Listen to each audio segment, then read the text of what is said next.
Rebonjour, donc on est revenu à la quatrième vidéo pour entrer un peu plus dans les détails de l'historique de Berhad Graffiti Center.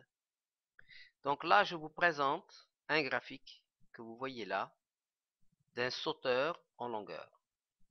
Je vous demande de bien vouloir prendre le temps d'étudier attentivement ce saut en longueur et d'écrire dans votre esprit une phrase qui va représenter une loi. D'accord? La première fois que j'ai découvert ce graphique en 1993, j'ai pensé, waouh, c'est extraordinaire. Donc là, je vous demande de bien vouloir appuyer sur pause pour que vous puissiez avoir ce graphique devant vous et que vous preniez le temps de réfléchir.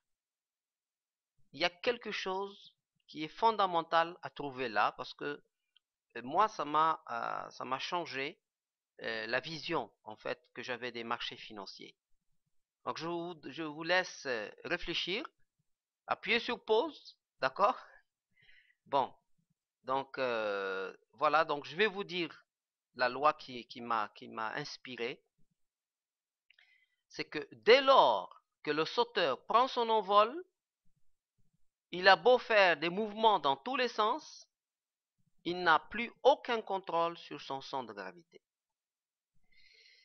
À tel point qu'un observateur doué en mathématiques et en physique, ayant une idée de sa vitesse d'impulsion, de son angle de décollage et de son poids, sera en mesure de prévoir à l'avance son point de chute. Je ne sais pas si ça vous parle, mais c'est vraiment fondamental, cette notion physique de la chose. À cette époque, j'étais en pleine étude profonde des différentes écoles d'analyse technique et graphique, les vagues d'Elliott, Fibonacci, bougies japonaises, etc. Ce dessin de son longueur a changé définitivement ma vision d'un mouvement boursier.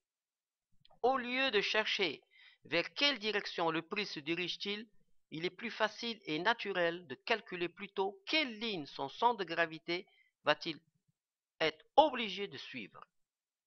Cette approche me passionne aussitôt par son côté mathématique et bien sûr par son côté original par rapport aux autres techniques, qui toutes sont basées sur l'étude du prix. Vous voyez ici, le sauteur, il bouge les pieds, il bouge les mains, il saute, mais on voit bien ici un mouvement parabolique de son centre de gravité. Et c'est ce qu'on va retrouver sur l'indicateur Belkayat Gravity Center. Pour trouver la formule du centre de gravité, j'ai fait intervenir un mathématicien et informaticien pour coder la formule et d'y ajouter des bandes parallèles séparées par les trois premières proportions du nombre d'or 1,618 que je vais vous présenter plus tard. Je voulais tester une idée que je pressentais.